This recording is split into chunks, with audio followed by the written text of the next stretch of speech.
Chapter 3. How the answer I needed was shown to me. The insights and realizations you are reading about in this book did not come to me overnight. While I may write about them and teach them here in a very coherent manner, understand that they came to me over long periods of study and observation. At various points in my life, I observed the manifestations that worked, and at other times, I observed the unwanted manifestations in my life, and I traced them back to the very thoughts and feelings that produced them.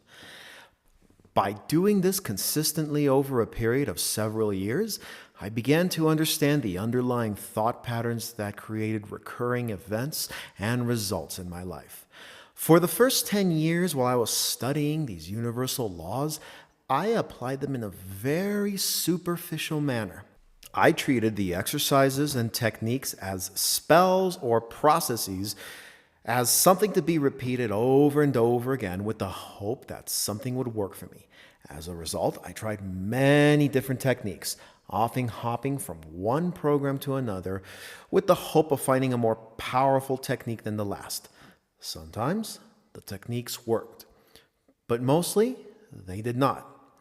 When the techniques did work, the results they produced were largely sporadic, and I often found myself regressing into my old states of being.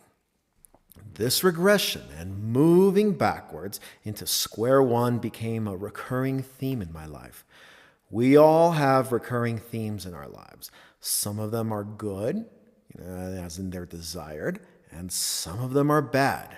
They are unwanted. Whenever you observe a negative, unwanted, recurring theme in your life, there is a high chance that some recurring negative thought pattern is producing it. Fortunately, any recurring thought pattern, belief, is just that, a recurring thought. And these can be consciously changed at any time. However, you must be the one initiating the change and not depend on anything external, such as a pill or someone else, to do it for you. In my case, the recurring thought patterns were thoughts of fear and worry. I constantly worried about whether there was going to be enough and how I was going to make my next dollar to pay for my expenses.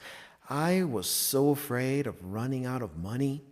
These fears and worries became so deeply ingrained in me that I did not even realize they were there, because I could not see them clearly for what they were. Simple beliefs that could be changed at any time. The fundamental fear of running out of money produced a deep motivational drive for me to earn more money and to strive for more. Therefore, what I could observe was only my conscious behavior of striving for more, and not the deep fear that was beneath everything. Once I recognized and then let go of this deep underlying fear pattern, the simple belief that I would run out of money and have bad things happen to me, everything dissolved by itself and changed literally overnight. Suddenly, money began to pour in from every possible source. And as miraculous as it sounds, money often came into my bank accounts, even before I recognized the need. For the first time in my life, I understood what Jesus of Nazareth was trying to convey more than 2,000 years ago when he said, "Before you ask, I will answer, and while you are yet speaking, I shall give it unto thee." Again, I am making a biblical reference here because it is the most familiar and most easily accessible text for most readers, but you'll find ancient masters across other spiritual traditions saying essentially the same thing. Before you ask, it shall be given. Just the other day, I accepted a project that paid a certain sum of money. Not long after receiving the payment, I realized that the payment covered the exact sum of money I needed for a magazine subscription I was planning to purchase for quite some time, essentially making my subscription quote unquote free. A gift had fallen into my lap just like that. The universe met my wants exactly, without me having to even consciously ask for it. I am recounting these actual experiences to show you what is possible when you have a deep sense of faith and trust in the universe. I have often said that when you have such a profound sense of faith and trust in the universe, that no proof is necessary, because as far as you are concerned, it is done. This forms the basis of the "it is done" method, which we are going to talk about in the second half of this book. Your higher self always knows what is best for you. It is the larger part of you that is always connected to the universal source and knows your broader intentions and feelings perfectly. Similar teachings may refer to this as your subconscious, unconscious, higher consciousness, inner CEO, or the spirit or divine in you. The name by which you call it does not matter. The moment you set a conscious intention, your higher self works to deliver it to you. Perhaps more appropriately phrased from the earlier example, even if you do not set any conscious intention, your higher self is still trying to deliver greater good into your life. Therefore, it will try all ways and means to get through to you to produce favorable conditions in your life. The only way to shut yourself off from this greater good is to constantly worry and think negative thoughts or vibrate at a very negative level, which literally keeps your good from coming to you. If I look back at my life, I can say that change started to happen for me when I actively engaged this greater part of myself. I shared this experience briefly in a chapter of my book, Banned Manifestation Secrets, which many readers have resonated with, and I think it warrants a more detailed retelling here so that you can understand how I came to these realizations. Back in those days, I was still struggling with all of these universal principles, and I was wondering why they did not work in my life. As you know by now, the problem was my incessant worrying, a trait I inherited from my mother. However, this blockage was not obvious to me. At the same time, I started using some binaural soundtracks to improve my intuition. I reasoned, logically at that time, that if I could improve my intuition, I could perhaps find a way to manifest the things I wanted in my life. Well, things did not turn out exactly the way I envisioned. Remember that the universe always has higher and better plans for us. Instead, things turned out even better than I had envisioned. Within a short period of listening to the binaural soundtracks, a book title started popping into my head. This was a strange occurrence for me as it had never happened before. In fact, I did not even know it was a book title until after I checked it out on Amazon. But this string of words started popping into my conscious awareness at around the same time I was listening to the binaural tapes.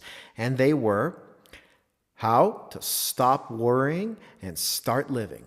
If you do a search on Amazon.com, you'll find that it is the title of a best-selling book by the great Dale Carnegie, who also wrote the classic How to Win Friends and Influence People. While I tell this story in my own best-selling book, Banned Manifestation Secrets, I did not reveal the book title I had received, which led to a string of emails from curious readers. Hopefully, now the curiosity can be put to rest. What I am trying to convey here is not the fact that you will suddenly receive book titles out of the blue, or that you should listen to binaural beats the way I did. Everyone's path is different, and the way something unfolds for you will be different from everyone else. Therefore, it is not usually useful to directly emulate or copy someone else's path. What you can do, however, is to see how these principles can be applied, perhaps in a slightly different way, in your own life. The universe always knows the best way to reach you.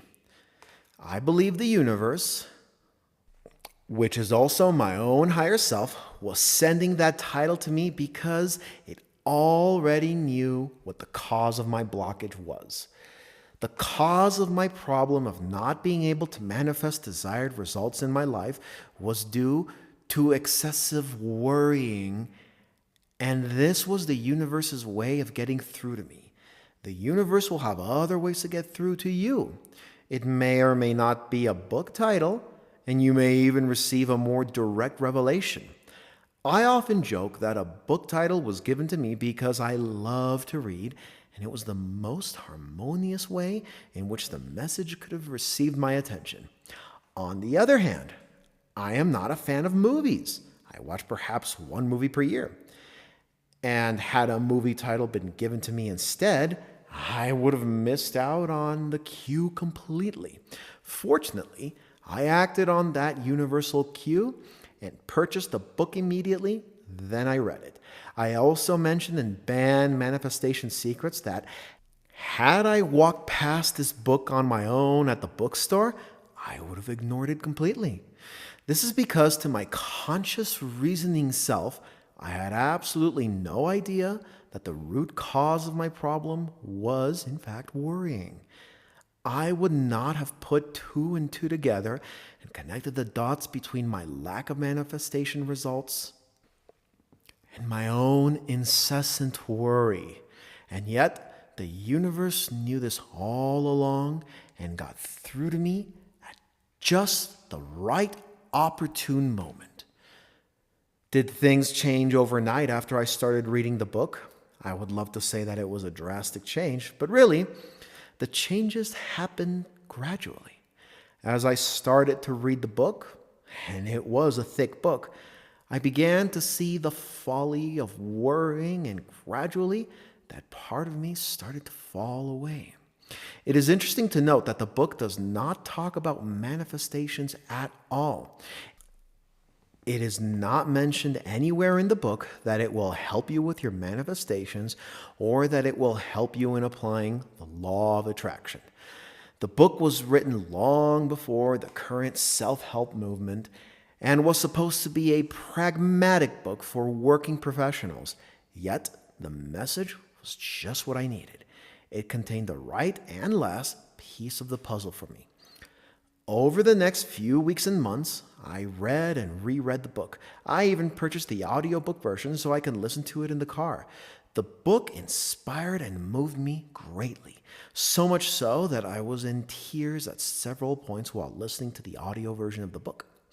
As a result, something within me shifted so fundamentally that it allowed me to live these techniques beautifully as we are meant to. So once again, I have to reiterate that in describing these experiences, I am using various aspects of my own experience to illustrate certain universal laws and principles. Things may not happen in the same way for you. Instead, they may happen in an even better and more beautiful way that is unique and just right for you.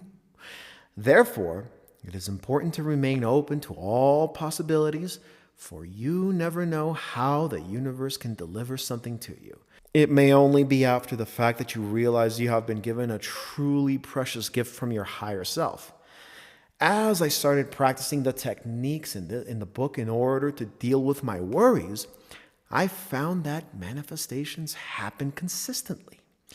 Things which I wanted so badly for the past few years started happening spontaneously, often with very little effort on my part. Things started moving along with a newfound sense of speed and momentum. At the beginning, I still could not connect the dots. But it was only after experiencing all the fascinating results that I finally saw a direct linkage between my level of negative thoughts and the results in my own life. I had finally come full circle into the desired life I have always been looking for. And it is now my intention to teach exactly the same principles to you.